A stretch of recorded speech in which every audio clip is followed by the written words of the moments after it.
help me answer that is YouTube star and our friend now, Tisa Tells, who has been at the Manhattan Federal Courthouse every day since the start of this trial, giving her more than 500,000 subscribers an inside look into this trial. Tisa, thanks so much for being here. I'm really curious, what are you hearing from the people who are following you? So, listen, the people that are following me really, really wanted the prosecution to pull through.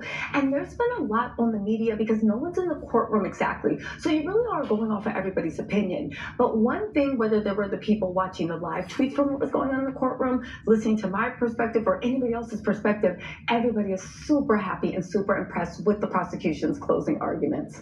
As far as what their comments look like at the beginning versus what they look like now, has that changed at all after hearing all of these witnesses? Night and day. So in the beginning, people were saying, I don't see Rico. Where's the Rico? What's going on with the Rico? It was like hounding in the back of our heads.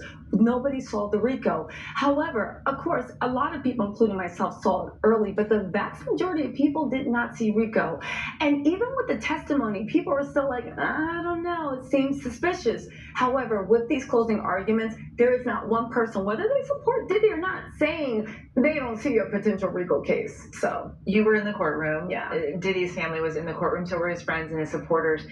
Give us sort of a view of what it was like in there today. You know, it was actually kind of surreal, okay? You know, Diddy had what could be arguably called a few legal wins yesterday. And when he walked in, he seemed like he was in great spirits. That charm was on. He did his little love sign. He came in. He seemed like he was floating on top of the world. But as the prosecution's closing arguments kept moving forward, you saw his body language kind of slump a little. You saw him at one point, he was just looking straight. You know, and I get it. Somebody's saying that you're the devil and describing all these horrible things you did while your daughters are there and your kids are right behind you. I get it, but there was something more that he just started getting deflated to me as the prosecution kept making their closing argument. And again, it seemed like really good spirits. There was a packed house. Usually in the last couple of weeks, those roads for family have been pretty sparse. They've only been utilized about 20%. Today it was a packed house.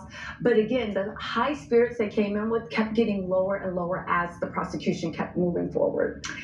Content creators like yourself have really been giving people a different viewpoint, a different way to follow these kinds of trials. I'm curious the feedback that you have gotten as you've done this.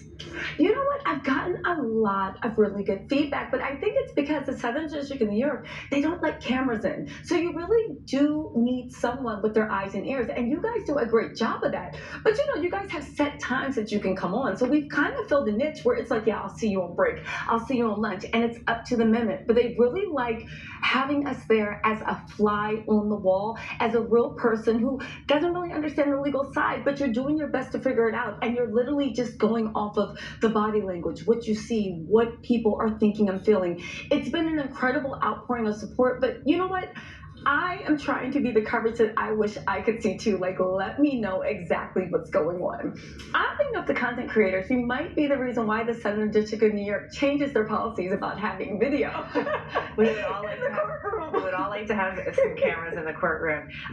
Do you have any plans for what you're going to do next? You know, because this has been weeks. Yes, it has been weeks, but now I have this live trial bug in me that I just can't get out. I'm thinking about covering the Idaho 4. Of course, everybody is looking for the cutie patootie Luigi Rangione trial to go forward, and also just covering more court cases.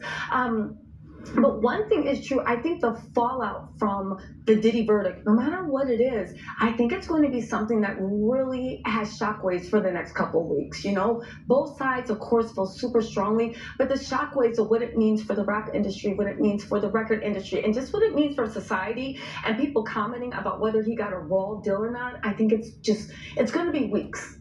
Tisa, thank you so much for being here with us. Thank you. It's always great seeing you. And thank you for joining us. We'll be here tomorrow.